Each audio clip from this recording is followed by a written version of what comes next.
Assalamualaikum warahmatullahi wabarakatuh. Welcome back to my YouTube channel Lina Eliana. Nah, di sharing is caring kali ini kita sudah kedatangan kakak alumni angkatan 14. Di sini ada Kak Fatur. Halo semuanya. Oke, apa kabar Kak Fatur? Baik Bu. Sehat ya? Sehat. Oke, nah hari ini kita mau sharing is caring tentang jurusan teknik sipil yang sedang ditempuh oleh Kak Fatur. Tapi sebelum kita sharing is caring, mungkin Kak Fatur perkenalkan diri dulu dan siapa teman-teman di rumah. Halo teman-teman semua.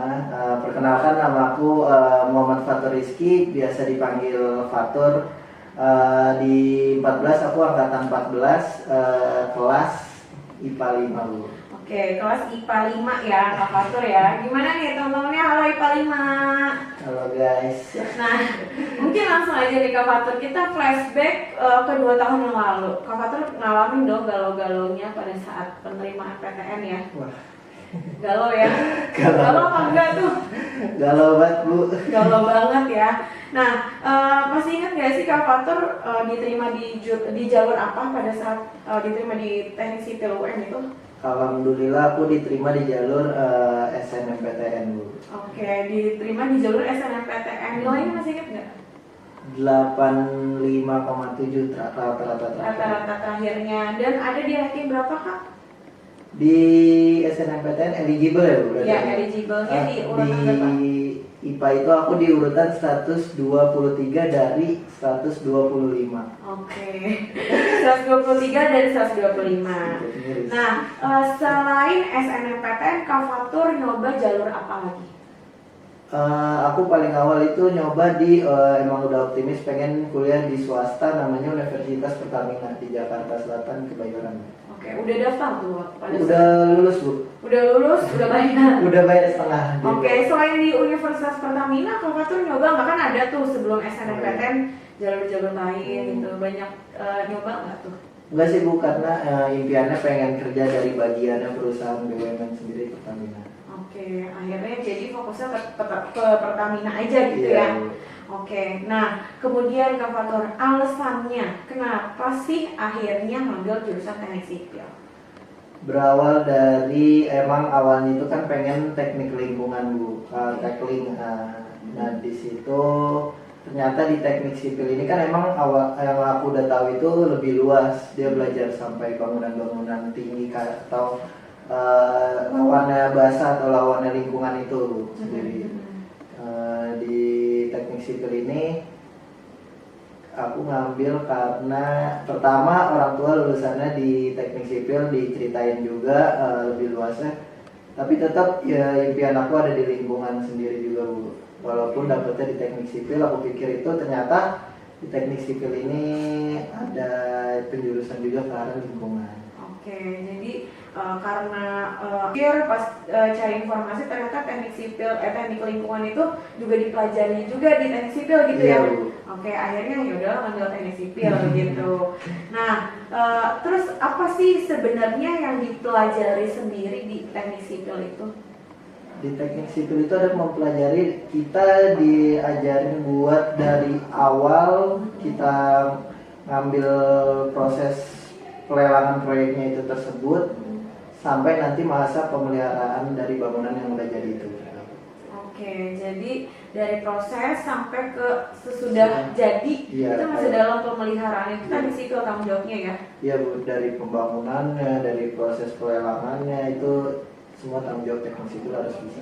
Oke, nah di teknik sipil sendiri itu ada nggak sih mata kuliah atau jurusan atau peminatannya? Di teknik sipil sendiri aku dari UM juga ada peminatannya sekitar 5 Bu. Ada ke arah tanah, terus ke arah struktur bangunan, kayak jembatan, terus ada bangunan tinggi, sama keairan lingkungan, dan arsitektur. Jadi ada 5 peminatan itu ya? Satu lagi Bu, ada 6 Bu, transportasi. Transportasi. Nah Kak Fatur sendiri pilihnya jurusan apa? Peminatan apa? Di semester ini juga aku udah fokus ke arah transportasi Bu. Ke transportasi. Dan pemilihan peminatan itu di semester? Dimulai dari semester 4. Di semester 4. Oke. Nah kemudian Kak, suka dukanya menjalani aktivitas sebagai mahasiswa teknik sipil itu apa sih? Sukanya dulu kali ya, Bu. Ya, Enak boleh. Sukanya dulu apa?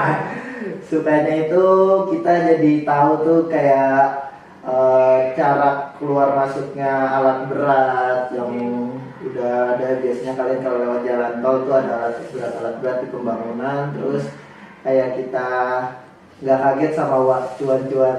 Cuan-cuan apa tuh? Aduh. Terus? Sama dari proses itu juga kita tahu gimana cara ngambil proyek, pelelangan, dokumen apa aja yang kita perlukan, sampai kita ngebangunnya nanti. Kayak nanti kita pakai fondasi apa, kita pakai batu bata atau baja atau bata ringan cocoknya. Nah, di situ penentuan teknik sipil. Sampai desainnya pun juga teknik sipil harus bisa. Oke. Nah, desainnya juga belajar di teknik sipil. Lalu apa bedanya dengan arsitektur? Kalau arsitektur mungkin lebih ke arah desain dalamnya sama efisiennya bangunan, Bu. Mungkin dari teknik sipil itu kita ngedesain di mana nanti kita ngebangun itu harus kuat sesuai rencana bebannya.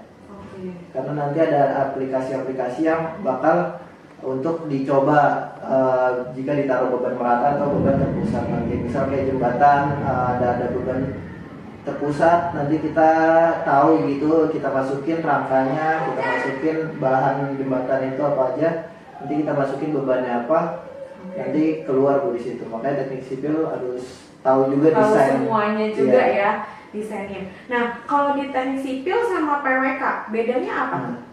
Kalau PWK itu kan lebih ke perencanaan wilayahnya. Nah, jadi di teknik sipil itu hanya tugas itu kita melaksanakan apa yang udah ada dibutuhkan dari kota itu, Bu. Kayak bangunannya di sini butuh mall supaya kotanya agak ramai atau apa. Nah, di penentuan mallnya itu dari anak PWK biasanya. Dari perencanaannya itu. Nah, teknik sipil bertugasnya dari hasil yang udah diomongin sama anak PWK itu, di kota ini milihnya apa, butuhnya tuh bangunan apa, teknik sipil yang melaksanakan membuat. Nah, itu teknik sipil. Kalau PWK lebih ke perencanaan wilayahnya ya.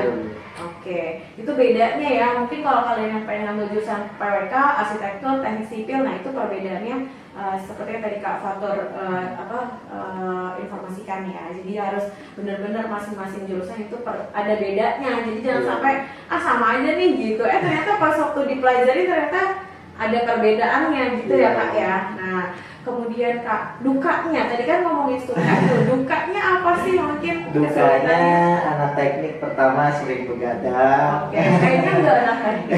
Iya sih.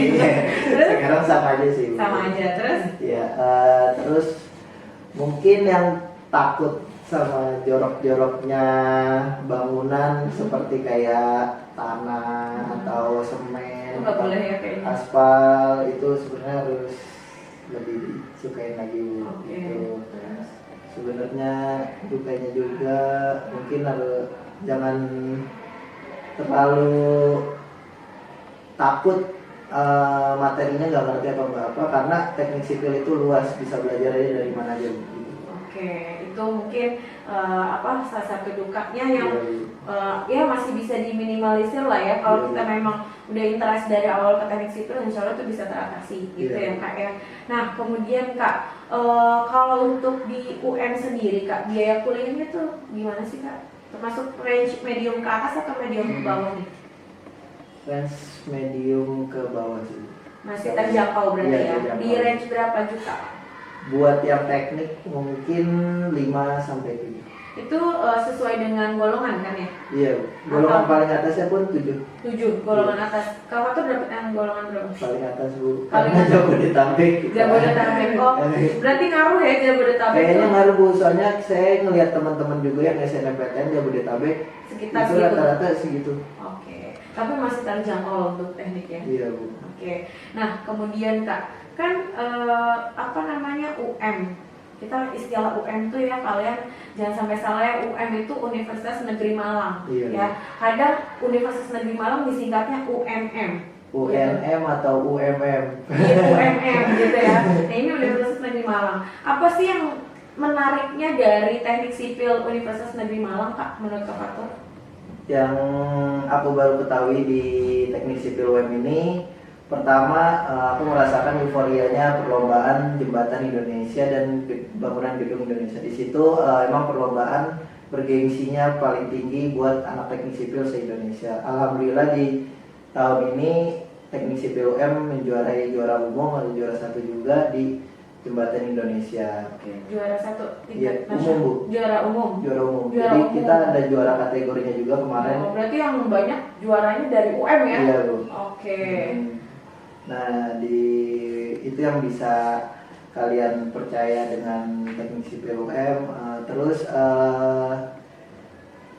di teknik sipil UM ini akreditasinya bisa dibilang lumayan bagus. Oke, lumayan Ya, bagus.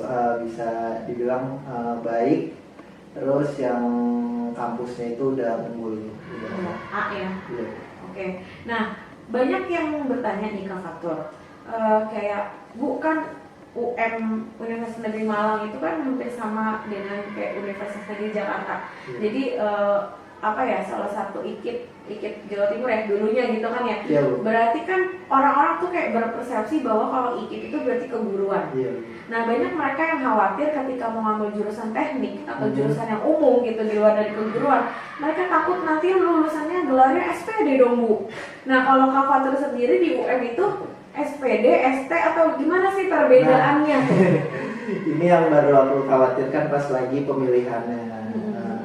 Emang iya semuanya kampus pendidikan bakal jadi SPD atau guru, sebenarnya enggak juga, karena di IKIP tertua ini atau sekarang namanya jadi Negeri Malang atau singkatannya UM, ada jurusan teknik sipil murni dan jurusan pendidikan, bukan jurusan sih Bu, lebih ke prodi. Jadi jurusannya itu teknik sipil, prodinya itu ada 3 sekarang Bu. Ada kayak aku S1 teknik sipil murni jadi ST bakalan ya. Nanti selanjutnya ada pendidikan teknik bangunan itu yang bakal jadi SPD. Terus ada D4 teknik teknologi rekayasa. Oke, jadi kalau yang Kak Fatur sendiri untuk teknik sipilnya tetap ST kan Iya gelarnya? Bu, SPD. Nah, kalau yang SPD apa tadi? S1 pendidikan teknik bangunan. S1 pendidikan teknik bangunan. Kalau kalian ngambil jurusan itu ya berarti nanti SPD. Tapi kalau untuk jurusannya kayak Kak Fatur teknik sipil, lulusannya tetap ST kan. Jadi seperti itu perbedaannya. Nanti kalau SPD berarti orientasinya nanti jadi guru ya Kak ya? Iya Bu. Bisa Gitu. jadi dosen juga. Bisa jadi dosen pengajar lah intinya gitu. Nah, kalau menurut Kak Fatur nih ya, apa sih yang perlu dipersiapkan sama adik-adiknya atau mata pelajaran apa sih yang relate sama jurusan teknik sipil? Yang pasti itu matematika sama fisika Bu. Karena sebenarnya kalau aku sih pikirannya tuh dulu malah fisika aku nggak bisa sama sekali. Bukan nggak bisa, mungkin bisa lah, cuma kurang gitu Bu. Cuma saya juga dulu sukanya sama matematika. Oke. Ya kalau di sipil itu karena matematika diperlukan itu dibutuhkannya nanti pas kerja buat perhitungan yang tajam Bu. Berarti matematika, fisika yang relate sama di teknik sipil ya. Iya. Itu mungkin yang perlu dipersiapkan. Selain itu apa Kak?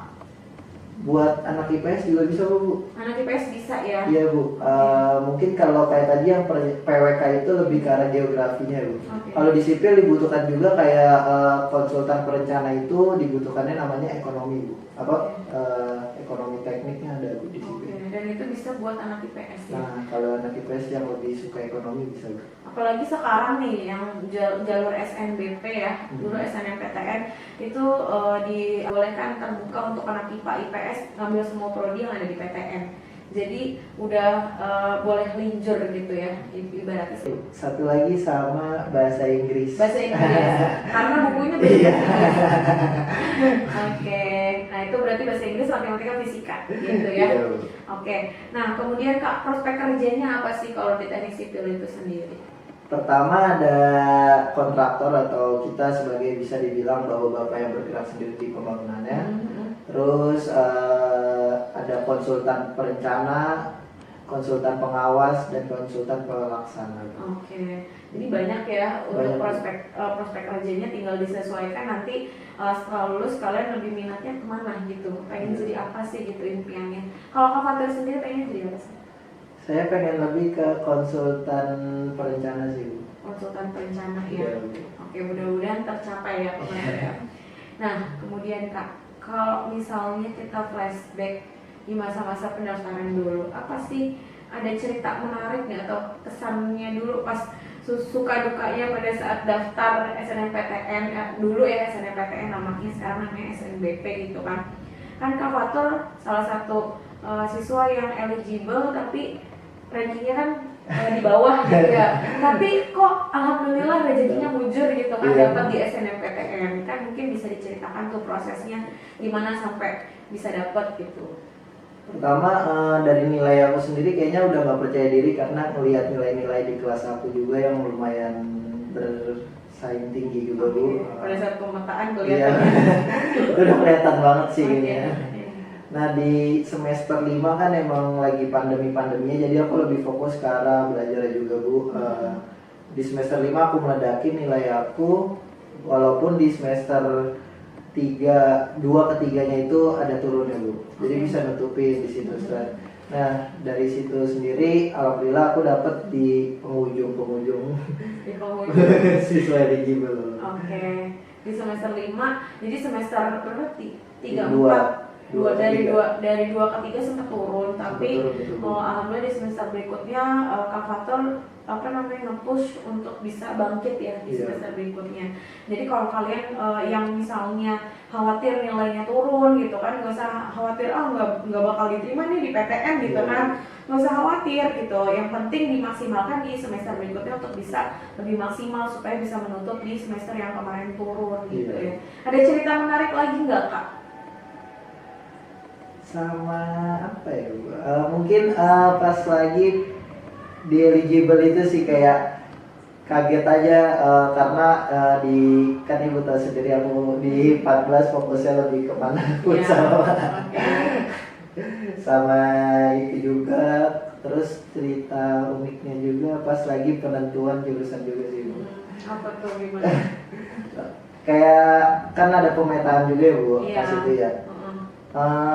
Emang aku maunya sih teknik sipil yang nggak jauh-jauh banget lah, walaupun pengennya di Malang juga, tapi kan kayak lebih pentingin dulu di yang Jawa Baratnya gitu, yang lebih baiknya gitu juga.